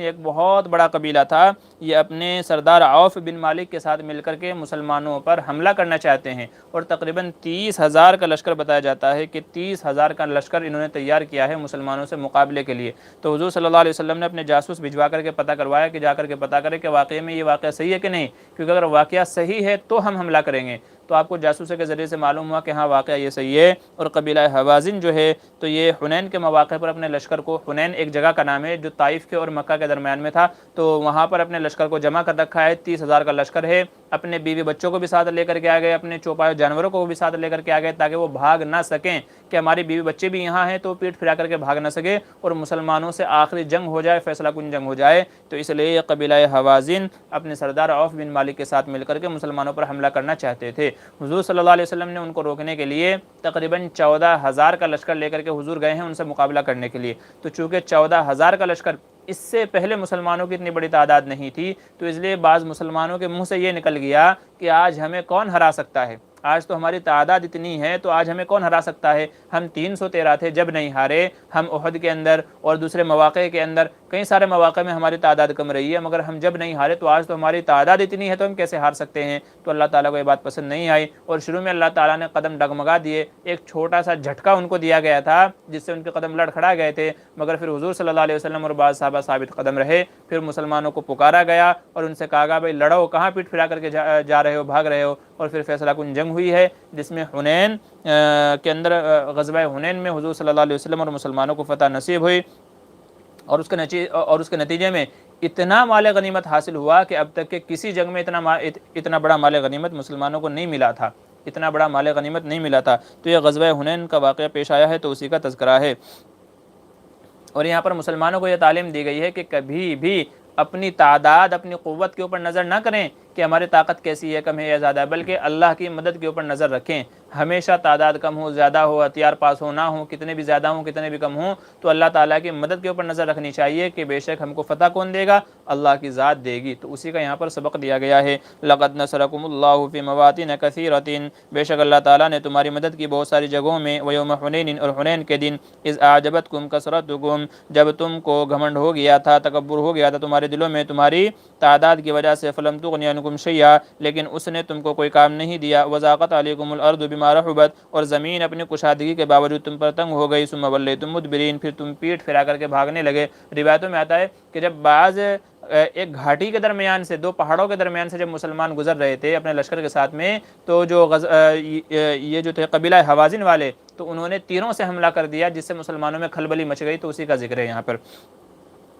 ثم انزل اللہ سکینتہ، پھر اللہ تعالیٰ نے سکینہ نازل کیا علی رسولہ وعلی المؤمنین، مسلمانوں پر اور اپنے رسول پر، وانزل جنودا لم تروها، اور ایسے لشکر اتارے جس کو تم دیکھ نہیں سکتے تھے، وعذب الذین کفروا، اور کافروں کو عذاب دیا، یعنی ان کو شکست دی، وذالک جزاء الکافرین، اور کفاروں کا یہی سزا ہے، یہی بدلہ ہے۔ تو اس کا پورا یہاں پر تذکرہ کیا گیا ہے۔ پھر آگے ہے یا ایھا الذین آمنوا انما المشرکون نجس، اے ایمان والو بے شک مشرکین ناپاک ہیں، فلا یقربوا المسجد الحرام بعد عامہم ھذا، تو وہ اس سال کے بعد مسجد حرام کے قریب نہیں آئیں گے، وان خفتم عیلۃ، اور اگر تم کو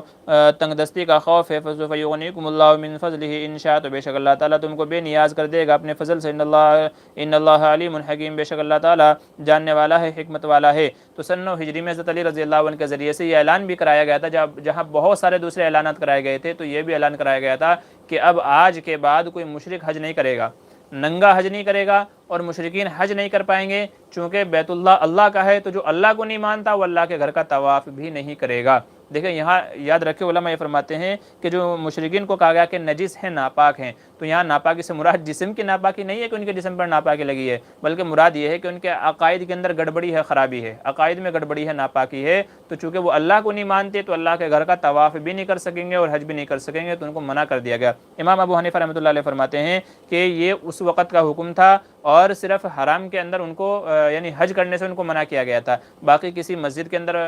مشرکین کا جانا یا کفار کا کسی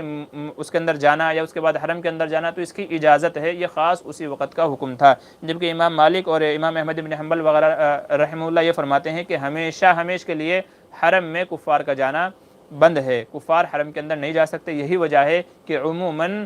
کفار و مشرکین کو سعودی جانے کی یا حرم کے قریب جانے کی اجازت نہیں ہوتی۔ اس کی وجہ یہی ہے چونکہ وہاں حنبلی اور مالکی زیادہ ہیں، لیکن امام ابو حنیفہ رحمۃ اللہ علیہ کے نزدیک جائز ہے، چونکہ بعض مواقع پر حضور صلی اللہ علیہ وسلم سے کفار کو مسجد میں بلانا یا ان کو سزا دینا یا ان کو باندھ کر کے رکھنا ثابت ہے، تو اس لیے امام ابو حنیفہ رحمۃ اللہ علیہ فرماتے ہیں کہ کافر مشرک اگر کسی غرض سے، کسی حکمت مصلحت کے تحت میں اگر مسجد میں آئے تو اس کو مسجد میں آنے کی اجازت ہے، بشرطے کہ وہ پاک صاف ہو۔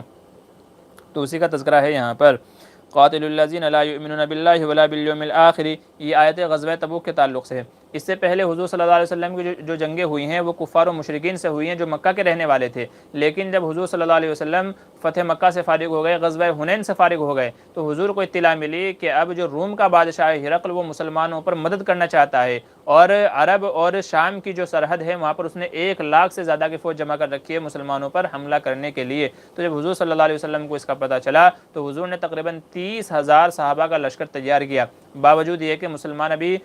فتح مکہ سے فارغ ہوئے تھے، تھکے ہارے تھے، پھر غزوہ حنین سے تھکے ہارے تھے، اور اب سامنے سے روم کا بادشاہ حملہ کرنا چاہتا ہے، تو یہ مسلمانوں کے لیے بڑے سخت حالات تھے۔ دوسرے اس وجہ سے بھی کہ یہ کھجوروں کے پکنے کا وقت تھا، اور مکہ اور مدینے کی جو آبادی تھی اس کا جو دار و مدار تھا وہ صرف اور صرف کھجوروں کے اوپر تھا، تو ان کی معیشت اکانومی جو تھی وہ کھجوروں کے پکنے اور ان سے انکم کے اوپر تھی، تو اس لیے بڑے سخت حالات تھے۔ گرمی اوپر تھی، ہتھیار پاس نہیں تھے، ساز و سامان پاس نہیں تھے، اور جو لڑائی ہو رہی تھی وہ روم سے ہو رہی تھی جن سے جنگ کا طریقہ پتہ نہیں تھا کہ وہ لوگ کیسے لڑائی کرتے ہیں، کیسے ان کے ہتھیار ہوتے ہیں، تو ان سے کیسے نپٹا جائے۔ تو یہ بہت ساری مشکلات تھی، ان حالات میں حکم دیا گیا تھا کہ لڑو اور جاؤ، اللہ کے راستے میں مقابلہ کرو۔ چنانچہ غزوہ تبوک کا یہ واقعہ پیش آیا، حضور صلی اللہ علیہ وسلم 30,000 کا لشکر لے کر کے نکلے ہیں یہاں سے 800 میل، کتنا 800 میل چل کر کے گئے ہیں حضور صلی اللہ علیہ وسلم۔ جب ہرقل کو جو روم کا بادشاہ تھا، جب اسے یہ پتا چلا کہ مسلمان اتنی جنگیں لڑنے کے باوجود بھی ٹوٹے نہیں ہیں، ہم سے مقابلے کے لیے آ رہے ہیں، تو اس کے اوپر ایسا رعب، ایسا دہشت طاری ہوا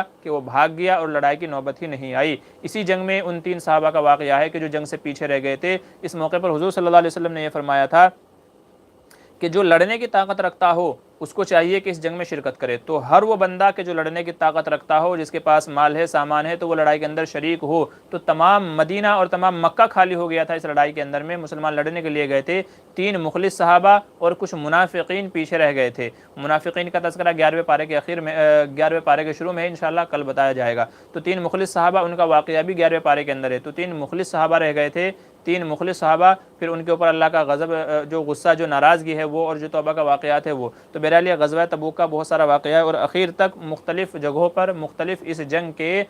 کہتے ہیں واقعات کو ابھارا گیا ہے، ان کو بتایا گیا ہے. تو یہاں پر اسی کا تذکرہ ہے. قاتل الذین لا یؤمنون باللہ، اس سے پہلے مشرکین سے تھا، لیکن اب اہل کتاب، چونکہ جو رومی جو تھے وہ یہودی یا عیسائی تھے، تو ان سے یعنی اہل کتاب تھے، رومی جو تھے وہ اہل کتاب تھے، تو اس لیے اب اہل کتاب سے لڑائی کا حکم دیا جا رہا ہے. اہل کتاب ان لوگوں کو کہا جاتا ہے کہ جو کسی نبی کے دین پر ہوں، جنہیں آسمانی کتاب دی گئی ہو، لیکن انہوں نے اپنی کتابوں میں اب تحریف کر دی ہے، تب ان سے حکم دیا جا رہا ہے. قاتل الذین لا یؤمنون باللہ، لڑائی کرو ان لوگوں سے جو اللہ پر ایمان نہیں لاتے اور نہ آخرت کے دن پر. ولا یحرمون ما حرم اللہ ورسولہ، اور نہ ان چیزوں کو حرام سمجھتے ہیں کہ جن کو اللہ اور اس کے رسول نے حرام قرار دیا ہے. ولا یدینون دین الحق، اور نہ وہ دین کو اپنا دین سمجھتے ہیں، نہ اس دین حق کو اپنا دین سمجھتے ہیں. من الذین اوتوا الکتاب، ان لوگوں میں سے جن کو کتاب دی گئی، یعنی یہود و نصارہ. حتی یعطوا الجزیۃ عن ید وهم صاغرون، تو ان سے جب تک کہ لڑائی کرو جب تک کہ وہ ذلیل و خوار ہو کر کے جزیہ یعنی ٹیکس دینے پر راضی نہ ہو جائیں. تو یا تو وہ جنگ کے اندر ہار جائیں، یا تو پھر وہ ٹیکس دینا منظور کر لیں، ٹھیک ہے ہم لڑائی نہیں کریں گے، ہم ٹیکس دیں گے. تو ٹیکس اور جزیے سے مراد وہ رقم ہے کہ جو مسلمان ریاست یعنی اسلامی ریاست والے، اسلامی حکومت والے ان غیر مسلموں سے لیتے ہیں کہ جو ان کے زیر نگر انڈر میں رہتے ہیں، جو یہ کہتے ہیں کہ ہم تم سے لڑائی نہیں کریں گے، ہم تمہارے حکومت کے تحت میں رہیں گے، اس کے بدلے میں تم کو ٹیکس دیں گے، اور ٹیکس کے بدلے میں مسلمان ان کی جان کی، مال کی، عزت کی، آبرو کی حفاظت رکھتے ہیں. جو حقوق مسلمانوں کو حاصل ہوتے ہیں وہی ان کو حقوق حاصل ہوتے ہیں ٹیکس کے بدلے میں جزیے. تو کہہ رہے ہیں کہ یا تو ان سے لڑائی ہو، اور یا تو پھر وہ ٹیکس دے کر کے رہنا منظور کر لیں. پھر بعد میں جب مسلمانوں کو فتوحات حاصل ہوئی تو بہت سارے ملک ایسے تھے، بہت ساری ریاستیں ایسی تھیں جنہوں نے اسلام تو قبول نہیں کیا، لیکن وہ ٹیکس دے کر کے اسلام کے تحت میں رہتے تھے. اسی کا تذکرہ ہے. پھر آگے چل کر کے یہود و نصارہ کے ایک عقیدے کی تردید ہے. وقالت الیہود عزیر ابن اللہ، اور یہود کہتے ہیں کہ عزیر اللہ کے بیٹے ہیں. وقالت النصارى، اور عیسائی کہتے ہیں المسیح ابن اللہ، کہ حضرت مسیح اللہ کے بیٹے ہیں. ذالک قولہم بافواہہم، یہ ان کے دلوں کی باتیں ہیں، یہ ان کے دلوں کی باتیں ہیں. تو یہودی جو ہے وہ حضرت عزیر کو اللہ کا بیٹا مانتے تھے، اور عیسائی جو ہے وہ حضرت عیسیٰ علیہ السلام کو اللہ کا بیٹا مانتے تھے. تو ان کی تردید کی گئی کہ یہ اللہ کے بیٹے نہیں تھے بلکہ اللہ کے نبی اور پیغمبر تھے. پھر زکوٰۃ نہ دینے والوں کے اوپر عذابات کا تذکرہ ہے. والذین یکنزون الذھب، جو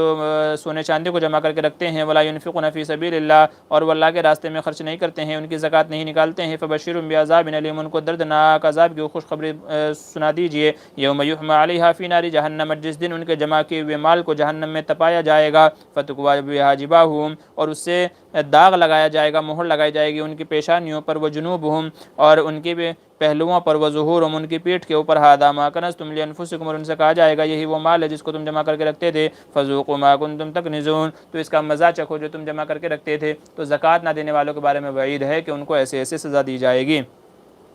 پھر اللہ تعالیٰ نے جو 12 مہینے متعین فرمائے ہیں ان کا ذکر ہے. ان عدت الشہور عند اللہ 12 شہرا فی کتاب اللہ، کہ بے شک اللہ تعالیٰ کے نزدیک مہینوں کی تعداد 12 ہے. یوم خلق السماوات والارض، جس دن اس نے زمین و آسمان کو پیدا کیا. منها 4 حرم، ان میں سے 4 مہینے حرمت والے ہیں. تو یہ مہینے اسلامی مہینے یہ اللہ تبارک و تعالیٰ کی طرف سے نازل کردہ ہیں، اور ان میں سے 4 مہینے حرمت والے مہینے ہیں.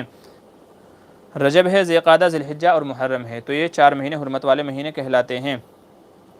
پھر غزوہ تبوک کا جو واقعہ میں نے بھی آپ کو بتایا اسی کا تذکرہ ہے. یا ایھا الذین آمنوا ما لکم، اے ایمان والو کیا ہو گیا ہے تم کو. اذا قیل لکم انفروا فی سبیل اللہ، جب تم سے کہا جاتا ہے اللہ کے راستے میں نکلو. ثاقلتم الی الارض، تو تم زمین پر بوجھ بن کر کے بیٹھ جاتے ہو. ارضیتم بالحیات الدنیا من الآخرہ، تو کیا تم دنیاوی زندگی پر راضی ہو گئے آخرت کے مقابلے میں. فما متاع الحیات الدنیا فی الآخرۃ الا قلیل، تو تم دنیاوی ساز و سامان جو بھی ہے وہ آخرت کے مقابلے میں بہت تھوڑا ہے. تو یہ اس کا تذکرہ ہے کہ کیسے کیسے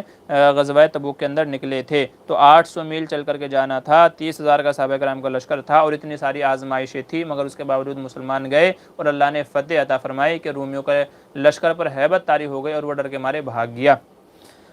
پھر اللہ تبارک و تعالیٰ نے غار ثور کے اندر جو ایک واقعہ ہوا تھا ہجرت کے موقع پر، جب حضور صلی اللہ علیہ وسلم کفار سے چھپتے ہوئے غار ثور میں پناہ گزین ہوئے تھے، اس وقت حضرت ابوبکر کا صدیق رضی اللہ عنہ کا جملہ تھا اور ان کی جو فکر تھی اس کو دور فرمایا. الا تنصروہ، اگر تم حضور کی مدد نہیں کرو گے، فقد نصرہ اللہ، تو اللہ تعالیٰ ان کی مدد فرمائے گا، اذ اخرجہ الذین کفروا، جیسا کہ اس وقت ان کی مدد کی تھی جب کفار نے ان کو نکال دیا تھا، یعنی حضور صلی اللہ علیہ وسلم کو مکہ سے ہجرت کرنے پر مجبور کر دیا تھا، اور وہ غار کے اندر جا کر کے چھپ گئے تھے۔ حضرت ابوبکر فکر مند تھے اور وہ کہہ رہے تھے یا رسول اللہ ہم کو یہ دیکھ لیں گے، ثانی اثنین اذ ہما فی الغار، جب وہ غار کے اندر تھے، اذ یقول لصاحبہ لا تحزن ان اللہ معنا، اور ان کا صاحب ان سے کہہ رہا تھا کیا فکر نہ کریں، بے شک اللہ تعالیٰ ہمارے ساتھ ہیں، فانزل اللہ سکینتہ، اللہ نے ان کے اوپر سکینہ نازل فرمایا، وایدہ بجنود لم تروها، اور ایسے لشکر سے ان کی مدد فرمائی جن کو تم نہیں دیکھ سکتے تھے، وجعل کلمۃ الذین کفروا السفلی، کافروں کے کلمے کو نیچے کر دیا، وکلمۃ اللہ ہی العلیٰ، اللہ نے اپنے کلمے کو بلند فرما دیا، واللہ عزیز حکیم، اور اللہ تعالیٰ کیا ہے زبردست ہے، حکمت والا ہے۔ تو حضور صلی اللہ علیہ وسلم کو ڈھونڈتے ہوئے غار ثور کے قریب کفار آ گئے تھے ہجرت کے موقع پر، جہاں حضور چھپے ہوئے تھے، مگر اللہ تعالیٰ نے غار کے اوپر مکڑی کا جالا تن دیا اور اس طریقے سے ان کی حفاظت فرمائی کہ مکڑی کا جالا ہے تو اگر کوئی گیا ہوتا تو وہ ٹوٹ گیا ہوتا، لیکن مکڑی کا جالا غار کے اوپر سے سلامت ہے، اس کا مطلب یہ ہے کہ اندر کوئی نہیں گیا، حالانکہ حضور صلی اللہ علیہ وسلم اندر تھے۔ تو حضرت ابوبکر صدیق رضی اللہ عنہ کہہ رہے تھے یا رسول اللہ اگر انہوں نے جھک کر کے ہمیں دیکھ لیا تو بے شک ہمیں پکڑ لیں گے، ہمیں پا لیں گے، اگر انہوں نے جھک کر کے دیکھ لیا تو اتنے نزدیک وہ آ گئے تھے تو ان کو تسلی دی گئی، ان سے کہا گیا کہ بے شک آپ گھبرائیں نہیں، آپ ڈریں نہیں، تو کیا ہوگا، بے شک اللہ تعالیٰ ان کی حفاظت کرنے والا ہے۔ پھر اسی جو ہے 14ویں رکوع کے شروع میں 10ویں پارے کے اندر ہی جو زکوٰۃ و صدقات کے مصارف ہیں ان کا ذکر فرمایا گیا، چونکہ منافق جو تھے یعنی جو دل سے کافر اور زبان سے مسلمان ہوتے تھے، تو جو منافق تھے وہ حضور صلی اللہ علیہ وسلم سے یہ کہتے تھے کہ آپ دوسرے لوگوں کو دیتے ہیں، ہم کو نہیں دیتے، ہم کو بھی مال دینا چاہیے۔ تو اللہ تعالیٰ نے خود جو مصارف زکوٰۃ ہے کن کن کو دی جائے گی کن کن کو نہیں، تو ان کا خود ہی فیصلہ فرمایا کہ اللہ تعالیٰ نے فرمایا ان کو زکوٰۃ دینی ہے، تو اللہ نے خود مصارف زکوٰۃ متعین فرمایا کہ ان کو زکوٰۃ دی جائے گی، چنانچہ اسی کا تذکرہ ہے۔ وَمِنْهُمْ مَن يَلْمِزُكَ فِي الصَّدَقَاتِ، اور ان میں سے یعنی منافقین بہت سارے وہ ہیں کہ جو حضور صلی اللہ علیہ وسلم کو طعنہ دیتے ہیں، فَإِنْ أُعْطُوا مِنْهَا رَضُوا، اگر آپ ان کو دے دیں گے تو وہ راضی ہو جائیں گے، وَإِن لَّمْ يُعْطَوْا مِنْهَا إِذَا هُمْ يَسْخَطُونَ، اور اگر آپ ان کو نہیں دیں گے تو وہ ناراض ہو جائیں گے۔ پھر آگے مصارف زکوٰۃ کا تذکرہ فرمایا، إِنَّمَا الصَّدَقَاتُ، علماء فرماتے ہیں کہ یہاں بالاتفاق صدقے سے مراد کیا ہے، زکوٰۃ ہے۔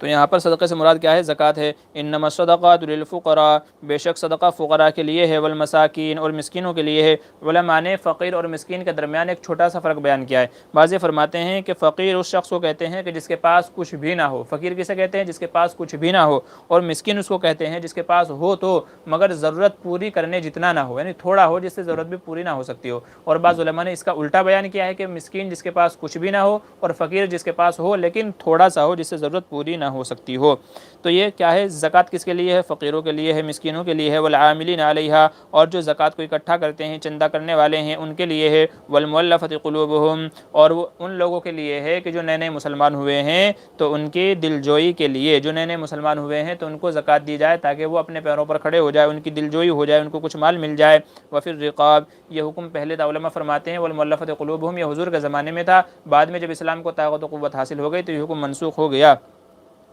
وفی الرقاب، اور گردنوں کو چھڑانے میں یعنی غلاموں کو آزاد کرنے میں، اسی طریقے سے جو لوگ جیلوں کے اندر بند ہیں ان کو بھی دیا جا سکتا ہے۔ والغارمین، اور مقروض کہ جو اپنے تمام اثاثے بیچ کر کے بھی، تمام زمین جائیداد پراپرٹی سونا چاندی بیچ کر کے بھی قرض ادا نہ کر سکتے ہوں تو پھر ایسے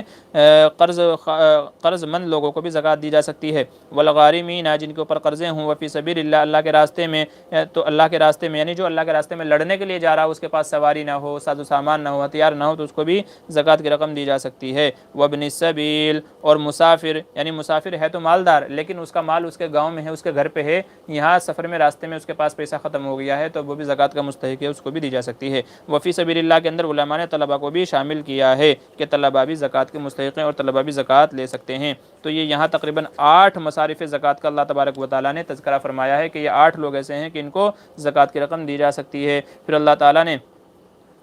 منافقین اور کفار کے تعلق سے بیان فرمایا، یا ایھا النبی، اے نبی، جاہد الکفار والمنافقین، کفار اور منافقین سے جہاد کریں، وغلظ علیہم، ان کے اوپر سختی کریں، ومأواہم جہنم، اور ان کا ٹھکانہ جہنم ہے، وبئس المصیر، اور وہ بہت ہی برا ٹھکانہ ہے۔ یحلفون باللہ ما قالوا، اللہ کی قسم کھا کر کے کہتے ہیں کہ انہوں نے وہ بات نہیں کہی، ولقد قالوا، حالانکہ انہوں نے وہ بات کہی ہے، کلمہ کفر کہا ہے، وکفروا بعد اسلامہم، اور انہوں نے کفر کو پسند کیا ہے اسلام کے بعد بھی۔ علماء فرماتے ہیں کہ جہاد 2 طریقے سے ہوتا ہے، جہاد 2 طریقے سے ہوتا ہے، ایک تلوار کے ذریعے سے اور ایک زبان کے ذریعے سے۔ تو جو کفار سے جہاد جو ہوگا، کفار سے جو لڑائی ہوگی وہ تلوار کے ذریعے سے ہوگی، اور منافقین سے زبان کے ذریعے سے ان کو سمجھایا جائے، ان کو بتایا، چونکہ دو لوگوں کا تذکرہ کیا، منافقین اور کفار، تو کفار سے ہتھیار کے ساتھ میں، لڑائی کے ساتھ میں، طاقت کے ساتھ میں، اور منافقین سے زبان کے ساتھ میں، چونکہ وہ بظاہر اپنے آپ کو مسلمان کہتے ہیں اور مسلمان سے لڑنا جائز نہیں ہے، تو اس لیے ان کو زبان سے سمجھایا جائے۔ ہاں اگر پھر بھی وہ باز نہ آئے ہیں اور برابر کفر کے اوپر جمے رہیں تو پھر ان کے لیے مسئلہ الگ ہے۔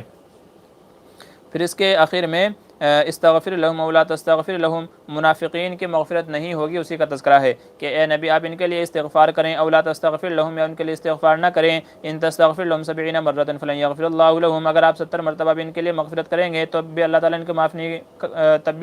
معاف نہیں فرمائے گا۔ ذالک بانہم کفروا باللہ ورسولہ، اس وجہ سے کہ انہوں نے کفر کیا اللہ اور اس کے رسول کے ساتھ، واللہ لا یہدی القوم الفاسقین، اور بے شک اللہ تعالیٰ فاسق قوم کو ہدایت نہیں دیتا ہے۔ تو منافقین کی معافی نہیں ہوگی، اسی کا تذکرہ ہے یہاں پر۔ اور پھر اخیر میں منافقوں میں سے ہی ایک شخص کا تذکرہ ہے، عبداللہ ابن ابی جو منافقوں کا سردار تھا، تو اسی کا واقعہ ہے کہ جب وہ مر گیا تو ان کے جو صاحبزادے حضرت عبداللہ تھے وہ پکے سچے مسلمان تھے، تو انہوں نے حضور صلی اللہ علیہ وسلم سے کہا یا رسول اللہ آپ ان کی نماز جنازہ پڑھائیں، تو حضور صلی اللہ علیہ وسلم نے ان کی نماز جنازہ پڑھائی، جس پر اللہ تبارک و تعالیٰ کی طرف سے حکم نازل ہوا اور یہ کہا کہ دیکھیں منافقین کی معافی نہیں ہوگی، لہٰذا اب آپ کسی منافق کی نماز نہیں پڑھائیں گے، اور پھر اس کے بعد حضور صلی اللہ علیہ وسلم نے کسی کی بھی منافق کی نماز نہیں پڑھائی۔ تو منافقوں کی نماز پڑھانے سے بھی منع کر دیا گیا تھا حضور کو، مگر حضور اس وجہ سے گئے تھے ان کی نماز پڑھانے چونکہ اس کے جو بیٹے تھے حضرت عبداللہ وہ پکے سچے مسلمان تھے، ان کا واقعہ بہت ساری جگہوں پہ نقل کیا گیا ہے۔ فرماتے ہیں وَلَا تُصَلِّ عَلَىٰ أَحَدٍ مِّنْهُمْ مَاتَ أَبَدًا، اور آپ کسی کی نماز جنازہ نہ پڑھیں ان میں سے جو بھی مر گیا، وَلَا تَقُمْ عَلَىٰ قَبْرِهِ، نہ اس کے قبر کے اوپر کھڑے ہوں، إِنَّهُمْ كَفَرُوا بِاللَّهِ وَرَسُولِهِ، بے شک انہوں نے کفر کیا اللہ اور اس کے رسول کے ساتھ، وَمَاتُوا وَهُمْ فَاسِقُونَ، اور وہ مر گئے اس حالت میں کہ وہ فاسق تھے، گنہگار تھے، تو اس وجہ سے بھی ان کی معافی نہیں ہوگی اور نہ آپ کو ان کا نماز جنازہ پڑھنا ہے۔ ولا تعجبک اموالہم، اور ساتھ میں یہ حکم بھی دیا جا رہا ہے مسلمانوں کو، ولا تعجبک اموالہم واولادہم، کہ آپ ان کا مال ان کے اولاد دے کر کے تعجب نہ کریں، انما یرید اللہ، کہ اگر کفار و مشرکین کو اللہ نے زیادہ مال دیا ہے تو آپ اس سے حیرت میں نہ جائیں، تعجب نہ کریں کہ ہم مسلمان ہیں، اللہ کے محبوب ہیں، اللہ کے چہیتے ہیں، پھر بھی ہمارے پاس مال پانی نہیں ہے، کفار و مشرکین ہیں، اللہ کے دشمن ہیں، اللہ کے مخالف ہے، پھر بھی اللہ نے ان کو اتنا مال دیا، اتنا پیسہ پانی دیا۔ فرمایا تعجب کی بات نہیں ہے، بلکہ اللہ تعالیٰ نے ان کو مال پانی اس لیے دیا ہے تاکہ ان کے اوپر حجت قائم ہو جائے اور آخرت میں ان کا کوئی حصہ نہ ہو اور اللہ ان کو عذاب کا مزہ چکھائے، تو اس لیے ہے ان کے پاس تو یہ ڈھیل ہے ان کو۔ انما یرید اللہ ان یعذبہم بہا فی الدنیا، یہ تو اس وجہ سے کہ اللہ چاہتا ہے کہ ان کو دنیا ہی کے اندر کیا دے، عذاب دے، وتزهق انفسهم وهم کافرون، اور وہ اپنے کفر کے اندر بڑھتے ہی چلے جا رہے ہیں، اپنی جانوں کے اوپر ظلم کر رہے ہیں، تو اسی کا یہاں پر تذکرہ ہے۔ پھر اس پارے کے اخیر میں چونکہ غزوہ تبوک کا واقعہ جو ہے ذکر چل رہا ہے، تو بعض صحابہ کا اس کے اندر تذکرہ کیا گیا، تقریباً 7 صحابہ علماء نے سے شمار کرائے ہیں، 7 صحابہ ایسے تھے جو غزوہ تبوک میں جانا چاہتے تھے مگر ان کے پاس کسی کے پاس سواری نہیں تھی، کسی کے پاس ہتھیار وغیرہ نہیں تھے، تو وہ حضور صلی اللہ علیہ وسلم کے پاس آئے کہ ہم کو سواری دی جائے، ہم کو ہتھیار دیے جائیں تاکہ ہم بھی جنگ میں شریک ہو سکے غزوہ تبوک کے اندر، مگر حضور نے فرمایا میرے پاس تو سواری نہیں ہے، میرے پاس تو چیزیں ہی نہیں ہیں، تو وہ روتے ہوئے واپس گئے تھے۔ تو ان کا تذکرہ ہے کہ اگر تم کو ہتھیار اور سواری نہیں ملے جس کی وجہ سے تم جنگ میں شریک نہیں ہو سکے تو کوئی حرج کی بات نہیں ہے، کوئی غم کرنے کی بات نہیں ہے، اسی کا تذکرہ ہے۔ لیس علی الضعفاء، کوئی حرج نہیں ہے کمزوروں پر، ولا علی المرضى، نہ بیماروں پر، ولا علی الذین لا یجدون ما ينفقون حرج، کوئی حرج نہیں ہے ایسے لوگوں پر کہ جو اللہ کے راستے میں خرچ کرنے کے لیے جن کے پاس مال پانی نہیں ہے، پیسہ نہیں ہے، اذا نصحوا للہ ورسولہ، جبکہ وہ مخلص ہوں اللہ اور اس کے رسول کے ساتھ، جب وہ مخلص ہیں اخلاص کے ساتھ میں جانا چاہتے ہیں مگر ان کے پاس اسباب نہیں ہے، ساز و سامان نہیں ہے، سواری نہیں ہے، اور پھر وہ جنگ میں نہیں جا سکے ہیں تو کوئی حرج کی بات نہیں ہے۔ ولا علی الذین، اور نہ ان لوگوں پر اذا ما اتوک، کہ جو آپ کے پاس آئے لتحملہم، کہ آپ ان کو سواری دیں، کچھ صحابہ آئے تھے ہم کو سواری دیجیے ہم آپ کے ساتھ جنگ میں جائیں گے، تو حضور نے فرمایا تھا قلت لا اجد ما احملکم علیہ، میرے پاس تو کوئی سواری نہیں ہے جس پر تم کو سوار کروں، تولوا واعینہم تفیض من الدم حزنا، تو وہ لوٹے آپ کے پاس اس حال میں کہ ان کی آنکھوں سے آنسو بہہ رہے تھے، تو وہ غمگین تھے، اللہ یجد ما ينفقون، کہ ان کے پاس کوئی چیز کیوں نہیں ہے جس کو وہ اللہ کے راستے میں خرچ کرتے، تو فرمایا ایسے لوگوں پر کوئی حرج نہیں ہے اگر وہ جنگ کے اندر شریک نہیں ہو سکے، وہ شریک ہونا چاہتے تھے، خواہش تھی ان کی مگر نہ ان کے پاس ساز و سامان تھا نہ ہتھیار تھا، جس کی وجہ سے وہ جنگ سے پیچھے رہ گئے، لیکن مخلص تھے اس لیے رو کر کے اللہ کے سامنے اپنے دکھ کا اظہار کر رہے تھے، تو فرمایا گیا ان کو انشاءاللہ اتنا ہی ثواب ملے گا جتنا جنگ میں جانے والوں کو، لہذا وہ پریشان نہ ہوں، غمگین نہ ہوں۔ اللہ کا عذاب ان لوگوں کے لیے ہے، انما السبیل علی الذین یستاذنونک وهم اغنیاء، کہ حرج تو ان کے اوپر ہے کہ جو جا سکتے ہیں اللہ کے راستے میں مگر وہ آپ سے اجازت طلب کر رہے ہیں نہ جانے کی، کہ یا رسول اللہ ہم کو اجازت دیں کہ ہم جنگ میں شریک نہ ہو سکے، جیسے منافقین تھے، وہ اغنیا کے مالدار ہیں، جا سکتے ہیں مگر پھر بھی نہیں جا رہے ہیں، جنگ میں نہ جانے کی اجازت چاہ رہے ہیں۔ رضوا بان یکونوا مع الخوالف، وہ اس بات پر راضی ہو گئے کہ پیچھے رہنے والی عورتوں کی طرح وہ بھی شامل ہو جائیں، جیسے عورتوں کو جنگ میں نہیں لے جایا جاتا، عورتوں کو اجازت ہوتی ہے کہ تم گھروں میں بیٹھی رہو، جنگ میں نہیں جانا ہے، تو وہ بھی مالدار ہونے کے باوجود، جنگ میں جانے کے باوجود پھر بھی پیچھے رہ گئے ہیں۔ تو حرج ایسے لوگوں کے اوپر ہے، وطبع اللہ علی قلوبہم، اللہ نے ایسے لوگوں کے دلوں پر مہر لگا دی ہے کہ وہ حق بات کو نہیں سمجھ رہے ہیں، فہم لا یعلمون، وہ حق بات کو نہیں سمجھ رہے ہیں۔ تو یہ غزوہ تبوک کا واقعہ تھا، یہ پورا واقعہ پیش آ گیا۔ اس میں کچھ لوگ جو جنگ سے پیچھے رہ گئے تھے، منافقین تھے، تو وہ حضور کے پاس آ کر کے معذرت کر رہے تھے، تو اس کا انشاءاللہ واقعہ کل بتایا جائے گا 11ویں پارے کے شروع میں۔ تو یہ تھا 10ویں پارے کا خلاصہ، اس میں کئی سارے احکامات ہیں، کئی ساری باتیں ہیں، کئی ساری چیزیں ہیں۔ دعا کریں اللہ تعالیٰ سے، اللہ تعالیٰ حق کہنے، سچ کہنے اور اس کے مطابق عمل کی توفیق نصیب فرمائے۔ اللہ تعالیٰ ہماری جان میں، مال میں برکت عطا فرمائے۔ اللہ تعالیٰ عزت کی آبرو کی حفاظت فرمائے۔ انشاءاللہ کل ملاقات ہوگی 11ویں پارے کی تفسیر کے ساتھ میں۔ اب اجازت دیجیے، انشاءاللہ کل ملیں گے۔ السلام علیکم ورحمۃ اللہ وبرکاتہ۔